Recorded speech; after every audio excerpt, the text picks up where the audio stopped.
Les 3 setmanes de recompte d'isards són molt intenses. Les jornades comencen a les 6 del matí amb la trobada entre banders, tècnics de patrimoni i alguns caçadors. Es formen equips i es revisen les zones seleccionades d'entre les 88 en les quals es divideix el territori. De moment s'estan veient isards, s'estan veient també cabrits, que passa que encara és una mica d'hora per saber el nombre d'isards que en el seu moment es podrà caçar.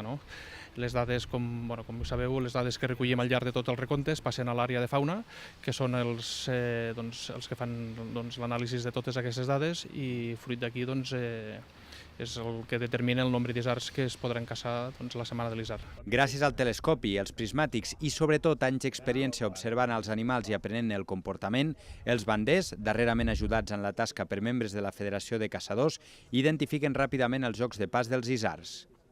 Els banders van començar el recompte d'isards el passat 24 de juliol. De moment, com és el cas aquí a la zona de l'Alt de la Capa, s'estan veient força animals i no sembla que cap malaltia estigui afectant a la població. Actualment es considera que a Andorra hi hauria d'haver uns 500 isards repartits per tot el territori. Fins el 9 d'agost no s'haurà acabat el recompte i no es podrà saber quants animals es podran caçar. Tothom qui estigui interessat, tal com ho hem fet nosaltres, pot acompanyar els banders a fer el recompte. Només cal avisar-los i està disposat a llevar-se molt d'hora. L'experiència, però, val la pena.